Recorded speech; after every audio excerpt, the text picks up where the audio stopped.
warahmatullahi wabarakatuh. Kenalkan, nama saya Malika Liana Salsabila dengan NIM 2622258 dari kelas Harmonisasi Sains dan Agama B. Di sini saya akan menjelaskan tentang prinsip, pendekatan, dan langkah-langkah strategis harmonisasi ilmu. Yang pertama ada prinsip harmonisasi ilmu. Prinsip harmonisasi ilmu mengacu pada upaya untuk mengintegrasikan dan menyatukan berbagai bidang ilmu dan pengetahuan dengan tujuan mencapai pemahaman yang lebih komprehensif dan holistik tentang dunia yang kompleks. Prinsip itu berangkat dari pemahaman bahwa fenomena dan masalah dunia nyata seringkali melibatkan aspek yang saling terkait dan saling mempengaruhi dari berbagai bidang ilmu. Kemudian beberapa prinsip yang mendasari harmonisasi ilmu antara lain yang pertama ada kolaborasi. Prinsip ini mendorong kolaborasi antara para ahli dari berbagai disiplin ilmu. Yang kedua integrasi pengetahuan. Harmonisasi ilmu melibatkan integrasi pengetahuan dari berbagai bidang ilmu. Yang ketiga pendekatan holistik. Prinsip ini menekankan pentingnya melihat sistem secara keseluruhan, bukan hanya memperhatikan bagian-bagiannya. Yang keempat ada pemecahan masalah komprehensif. Harmonisasi ilmu bertujuan untuk mengatasi masalah dunia nyata yang kompleks melalui pendekatan yang komprehensif. Dengan mengikuti prinsip harmonisasi ilmu, diharapkan dapat tercipta pemahaman yang lebih holistik, efektif, dan komprehensif tentang kompleksitas dunia dan masalah yang dihadapi. Kemudian ada pendekatan harmonisasi ilmu. Pendekatan harmonisasi ilmu adalah pendekatan yang digunakan untuk mengintegrasikan berbagai disiplin ilmu dan pendekatan dalam memahami suatu fenomena atau masalah. Pendekatan ini mencoba untuk menyatukan perspektif dan metodologi dari berbagai bidang ilmu untuk mencapai pemahaman yang lebih komprehensif dan holistik.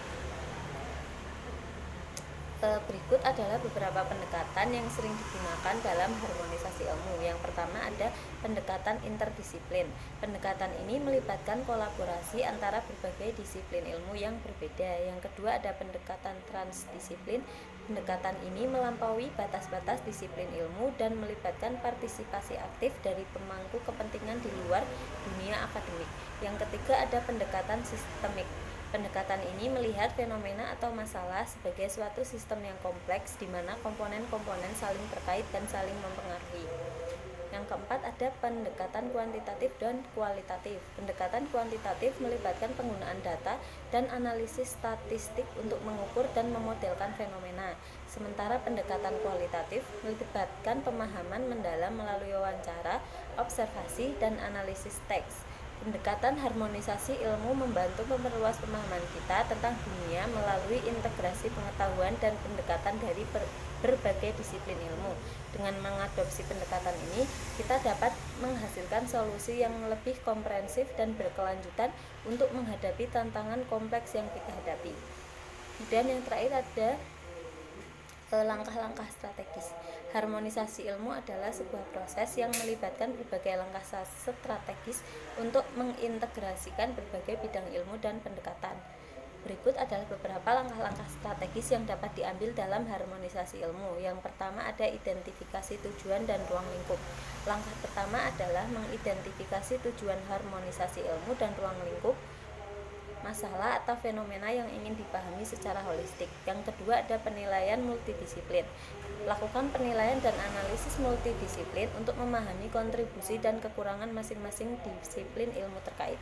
Yang ketiga ada kolaborasi antar disiplin.